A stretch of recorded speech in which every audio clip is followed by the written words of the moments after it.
ফলোআপে আসছেন। আল্লাহর রহমতে ওনার কোনো ব্যথা বেদনা বা পা ছোট বড় উঁচু নিচু ওনার কোনো কিছুই নেই। আল্লাহর রহমতে তিনি এখন সুস্থ। আমি স্যারের সাথে যোগাযোগের পরে চিকিৎসা নেওয়ার পরে আলহামদুলিল্লাহ অনেক ভালো আছি। অপারেশন করার পরে যে আমি 3বার উমরা হজ করছি আলহামদুলিল্লাহ। বিশেষ করে আমি কিভাবে এটা আল্লাহর কাছে হাজার হাজার শুকরিয়া যে আমি এতটুকু সুস্থ আছি আলহামদুলিল্লাহ। আপনাদের কাছে এই মেসেজটা, যদি আমার মতো কেউ পেশেন্ট হন ইনশাল্লাহ নির্দ্বিধায় টেনশনে স্যারের সাথে যোগাযোগ করেন। এটা আমার অন্তরে থেকে দোয়া ও আপনাদের কাছে একটা মেসেজ আমি উপস্থাপন করলাম।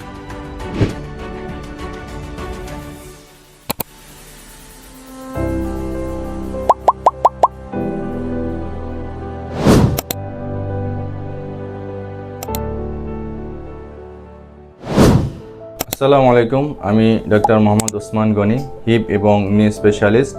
কাজ করি শুধুমাত্র হাঁটুর লিগামেন্ট ইনজুরি নিয়ে এবং হিপ রিপ্লেসমেন্ট সার্জারি নিয়ে। আজকে আমাদের একটি আনন্দের খবর এই যে আমাদের একজন পেশেন্ট, যার প্রায় 1 বছর আগে আমরা হিপ রিপ্লেসমেন্ট করেছিলাম, একজন আমাদের প্রবাসী ভাই জুয়েল ভাই। তো আজকে আমাদের কাছে ফলো আপ এসেছেন এই জন্য যে ওনাকে কাছে পেয়ে আমরা আজকে অনেক খুশি বা আনন্দিত। এবং তিনি অপারেশনের 1 মাসের মধ্যেই কিন্তু বিদেশে যেয়ে কাজ করা শুরু করেছিলেন এবং এখনও কিন্তু উনি চাকরি কন্টিনিউ করতেছেন আল্লাহর রহমতে। তো আমরা আজকে একটু জুয়েল ভাইয়ের কাছ থেকে শুনি তিনি কেমন আছেন এবং কীরকম কাজ টাজ করতেছেন তার বিদেশের কর্মক্ষেত্রে। জুয়েল ভাই, কি অবস্থা, কেমন আছেন? জি স্যার, ভালো আছেন? আলহামদুলিল্লাহ। আলহামদুলিল্লাহ আমি ভালো আছি। জুয়েল ভাই তো কোথায় কাজ করেন? সৌদি আরবে। সৌদিতে, তাই না?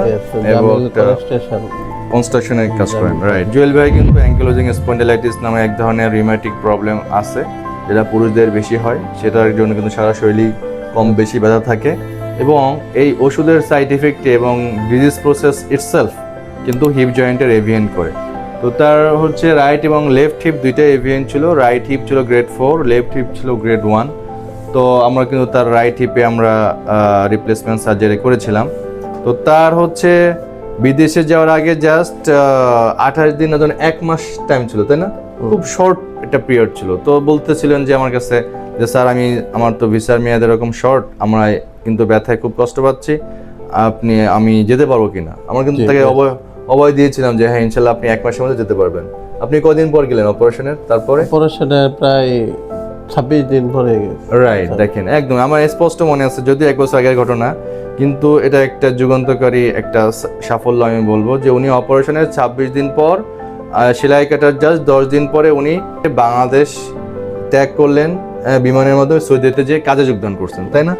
সো একটা হিপ রিপ্লেসমেন্ট সার্জারি যখন পারফেক্টলি আমরা ইমপ্লান্টটাকে ফিক্স করি, আমরা যখন বেস্ট কোয়ালিটি ইমপ্লান্ট দেই, কোনো কম দামি ইমপ্লান্ট না, সবচেয়ে দামি সবচেয়ে ভালোটাই দিতে হবে। আমি এই কথাটা বারবার বলি যে হিপ রিপ্লেসমেন্ট কিন্তু একদিনের জন্য না, এটা সারা জীবনের জন্য। কেমন, এই যে জুয়েল ভাইয়ের বয়স মাত্র 42 বছর, আল্লাহ তাআলা যদি তাকে আরো 40-50 বছর হায়াত দিয়ে রাখেন, যেটা সবাই আমরা চাই, কেমন ওই শেষ দিন পর্যন্ত তো আপনি চাইবেন যাতে আপনার হিপটা ভালো থাকে, যাতে এটা পুনরায় সার্জারি করতে না হয়।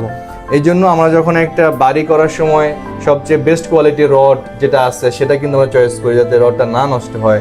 হ্যাঁ, যখন আমরা সবচেয়ে ভালো কোয়ালিটির টাইলসটা চয়েস করি, ভালো কোয়ালিটির ম্যাটেরিয়ালসগুলো আমরা চয়েস করি, একইভাবে এটাও একটা পার্মানেন্ট রিপ্লেসমেন্ট, যাতে এইটা কোয়ালিটিটা সবচেয়ে ভালো হয়, বেস্ট কোয়ালিটি হয়, সবচেয়ে এক্সপেন্সিভটা হয়, সবচেয়ে ভালোটা হয়। তো যার কারণ এই হিপটা নিয়ে কিন্তু তাকে আরও 40 বছর চলতে হবে। সো একটা সাকসেসফুল হিপ রিপ্লেসমেন্টের জন্য অনেকগুলো শর্ত আছে। তার মধ্যে অন্যতম প্রধান শর্ত হচ্ছে রাইট টাইমে সার্জারি করা, নাম্বার 1। নাম্বার 2 হচ্ছে রাইট চয়েস অফ ইমপ্লান্ট, যাতে অবশ্যই ভালো কোয়ালিটিফুল এবং এক্সপেন্সিভ, আর ভালো মানি অবশ্যই একটা এক্সপেন্সের সাথে যুক্ত আছে, সবচেয়ে ভালো যন্ত্র যাতে চয়েস করা হয়, নাম্বার 2। নাম্বার 3, যাতে এটা প্রপার সার্জিক্যাল টেকনিকে করা হয়, যাতে সার্জারিতে কোনো 19-20 না হয়, কারণ হিপ সার্জারিতে কোনো রং করা যাবে না। পারফেক্ট ভার্সন মেনটেন করতে হবে, পারফেক্ট অ্যাসিডেবল ইনক্লিনেশন মেনটেন করতে হবে, পারফেক্ট কাট থাকতে হবে, যাতে পা ছোট বড় না হয়, এই সমস্ত জিনিসগুলো পারফেক্টলি করতে হবে, ঠিক আছে? এটা হচ্ছে রাইট প্লেস অফ সার্জারি। আমাদের যেখানে সেখানে এই সার্জারি করা যাবে না, আমাদের এমন সব সেন্টারে করতে হবে যেখানে ফর্মাল আমাদের ওটি ক্লিননেস থাকে, কেমন স্টেরিলাইজেশনটা পারফেক্টলি ফলো করা হয় এবং স্ট্রিক্টলি স্টেরিলাইজেশন টেকনিকটা মেনটেন করা হয়। ভালো জায়গায় ভালো সেন্টারে কিন্তু আমাদের এই সার্জারিটা করতে হবে। আর যখন করা হবে রেজাল্ট আমাদের সামনেই আমরা দেখতে পাচ্ছি, এখানে তার এক্সরেটা খুবই সুন্দর একটা আই সুদিং সার্জারি আমরা বলবো, যে এখানে কিন্তু তার স্টেবলার ইনক্লাইনেশন ভার্সন পারফেক্টলি মেনটেইনড, তার কিন্তু কোনো বিন্দু মাত্র কোনো এলএলডি নাই। আমরা যদি দুই পাশ কম্পেয়ার করি, দুই পাশ কিন্তু সমান, কোনো এলএলডি কিন্তু তার এখানে লিম্ব লেন্থ ডিসক্রিপেন্সি নাই। এবং পেশেন্টের যখন এই এলএলডি থাকে না, তখন কিন্তু তিনি হাঁটার সময় পা ছোট বড় অনুভব করেন না। আপনি হাঁটার সময় কোনো পায়ে কোনো প্রণভাব আছে? জি না। ওনার কিন্তু পায়ে কোনো প্রণভাব নাই। So this is very important. আর হচ্ছে যে অপারেশনের পরে কিন্তু পেশেন্টকে একটা গুড রিহ্যাব, এক্সারসাইজ, ব্যায়াম এগুলো রেগুলার করতে হবে, তাই না? আমি আপনাকে ব্যায়াম শিখিয়ে দিয়েছিলাম, সেই ব্যায়ামগুলো কিন্তু রেগুলার করছেন। তো আল্লাহর মতে 1 বছর হয়ে গেল, আমাদের জুয়েল ভাই আল্লাহর মতে খুবই ভালো আছেন। উনি বিদেশ থেকে আসছেন জাস্ট ফলো আপের জন্য, তাই না? জি। অ্যাকচুয়ালি ওনাকে আমাকে বললো যেটা, জুয়েল ভাই আপনার মাদ্রাজে মানে ইন্ডিয়ার সাথে ওনার কোম্পানি, যে কনস্ট্রাকশন কোম্পানিতে কাজ করেন সৌদিতে, তার ইন্ডিয়াতে কিন্তু তার একটা ইন্স্যুরেন্স আছে। কিন্তু উনি কিন্তু ইন্ডিয়াতে যাওয়ার সুযোগ ছিল উইথ কিন্তু পেমেন্ট, কিন্তু মানে উনি ইন্ডিয়াতে না যেয়ে কিন্তু বাংলাদেশে আমাদের কাছে আসলেন, নিজের ঘরেই চলে আসছেন চিকিৎসা নেওয়ার জন্য। আলহামদুলিল্লাহ, যে এই যে পেশেন্টের যে বিশ্বাসতা আমরা ধরে রাখতে পারছি, বুঝবো যে এটা যে তার যে দেশপ্রেম, এটার কিন্তু একটা বড় একটা প্রতিফলন। একই সাথে যে আমাদের যে বিশ্বস্ততা যে আমরা ধরে রাখাটা, এটা কিন্তু বড় একটা চ্যালেঞ্জ। সো মেসেজ হচ্ছে এটা, যে রিপ্লেসমেন্ট সার্জারির জন্য একেবারে বিদেশে যাওয়ার প্রয়োজন নাই। বাংলাদেশে যদি আমরা রাইট চয়েস অফ ইমপ্লান্ট দিয়ে রাইট ওয়েতে সার্জারি করি এবং সবচেয়ে ভালো ডিভাইস দিয়ে আমরা যদি সার্জারি করি, একটু এক্সপেন্সিভ হলেও এটা কিন্তু লাইফ টাইম আপনাকে সাপোর্ট দেবে এবং আপনারা দ্রুত কর্মক্ষেত্রে প্রবেশ করতে পারবেন। ভালো থাকবেন সবাই, দোয়া করবেন আমার জন্য এবং দোয়া করবেন আমার রোগী জুয়েল ভাইয়ের জন্য।